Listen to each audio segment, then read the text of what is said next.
everyone. My name is Ladonna January. Welcome to my presentation, Interpersonal Communication. You will all agree with me that interpersonal communication is such an important topic that defines our relationship at the present time and in the future. I hope you will all learn and enjoy the presentation at the same time. The topics that will be covered include the definition of interpersonal communication, identification of my overreaching goals on interpersonal communication, and potential barriers in my communication process. I shall also share with you my background in behavior blend as revealed in my Uniquely You test. Once I've identified my communication barriers, I shall share with you the resources and strategies that I intend to utilize to solve the identified communication barriers and hence enhance my interpersonal communication skills. Let us first understand the meaning of interpersonal communication. Interpersonal communication can be simply defined as an exchange of information between two or more people. Interpersonal communication is also an area of communication that seeks to understand how human beings relate using both verbal and nonverbal skills. Communication may take different forms among them: verbal communication, written communication, and nonverbal communication. Cues such as the body language, facial expressions, and changes in the annotations.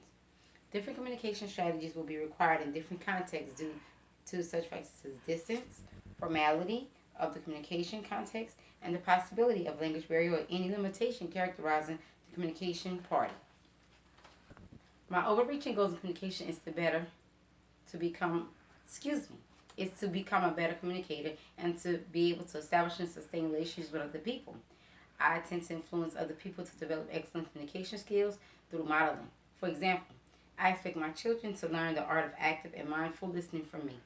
I also intend to influence my colleagues and peers into the art of good listening. This way, I will be contributing and enhancing interpersonal relationships, not only at the personal but at the society level. Skills for overreaching goals. For me to achieve the overreaching goal, I propose in developing 3 skills, which include active listening, being empathetic, and being respectful, and being patient of other people. Emphasize on listening more and talking less. Besides being empathetic of other people in the communication process, is paramount to enable a communication process that is based on mutual understanding. Besides, people are enabled differently and hence the need to be patient and mindful of other people in our relationships. My background and behavior bent. The Uniquely You assessment reveals my behavioral blend of DSC and SCD. This implies that I have a combination of being goal-oriented, have firm objectives, and steady progress. The Uniquely You also reveals that I have a good leadership qualities so that I am able to remain composed and fair-minded. However, the test also reveals that I fear failures, which makes me afraid of embracing changes. The results revealed by the Uniquely You assessment perfectly reflects my behavior blend. Uniquely You. I possess excellent leadership skills that enable me to influence other people to attain my preferred goals. Such influential skills will be paramount in impacting my family members and colleagues with preferred skills of empathetic listening, active listening, patience, and respect for other individuals' differences. However, considering the diverse nature of interpersonal relationships, the resistance to change aspect of our behavior blend may be behavior blend may lay significant hindrance to my ability to sustain interpersonal skills in the long term. Potential barriers in my interpersonal communication.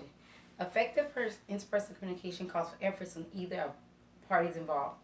Each person may pay attention to the communication process and avoid any form of destruction, both internally and externally. Internal disruptions may happen, for example, due to negative attitudes and emotions and stereotypes against the other party. Not listening actively also hinders effective communication, as one is unable to get necessary details of the process. Language differences can also hinder people from understanding each other, causing them to engage as an interpreter, which would also increase the risk of information distortion. People from different cultures also tend to have a different meaning of a different language aspect, which could also cause people to misinterpret some concepts of communication process. This is also the case for personality differences, where individuals' value, beliefs, and perceptions are likely to influence one's response and involvement in the communication process.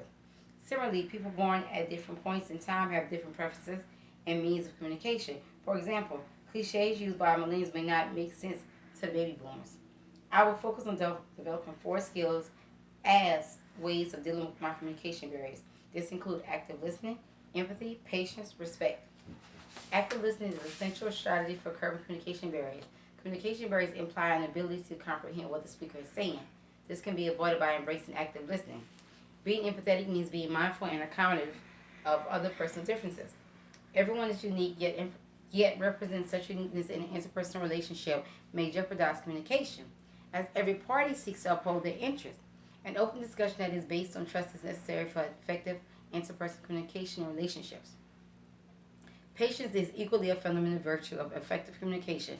Apparently, different people express ideas differently, and hence, it is only through patience that one can get the most of a communication process. Embracing nonverbal communication cues is necessary to enhance interpersonal communication. Nonverbal communication cues such as body language, facial expression, and annotations are necessary to reinforce a verbal communication process. Being able to understand nonverbal cues in the Being able to understand nonverbal cues used in the communication process helps one to be responsive. For example, one would be able to avoid responses that may be offensive to a person as implied by their facial expression. Plan of action for individual overreaching goal. My overreaching goal is to become an effective communicator capable of establishing and sustaining a positive relationship. The first step to obtaining the overreaching goal is to become a good listener. I will use a talk listener card to practice this at the family level. As explained, if this is used to talk listener card is an effective strategy of nurturing the skill of active listening. The communication moderator shall pose different questions to be answered by a specific card holder.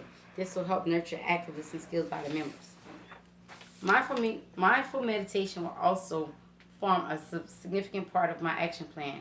Mindful meditation is a significant strategy for healing the self besides becoming aware of one's surroundings. Through self-meditation, I will reflect on my strengths and weaknesses in interpersonal communication and note the findings down in writing. I shall keep on checking the relationship between the goals set and the extent to which I have obtained.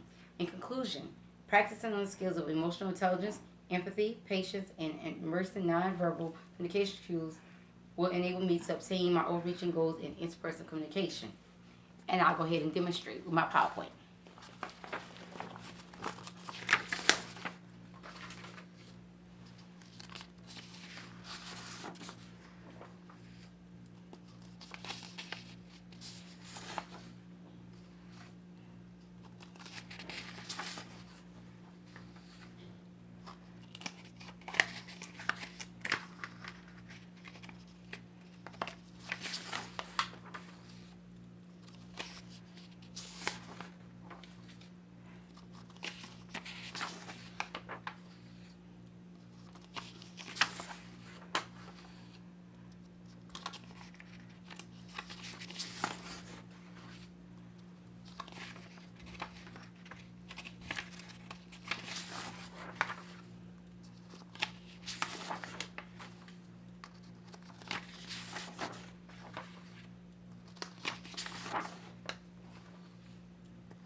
Thank you for watching my presentation. Have a good evening.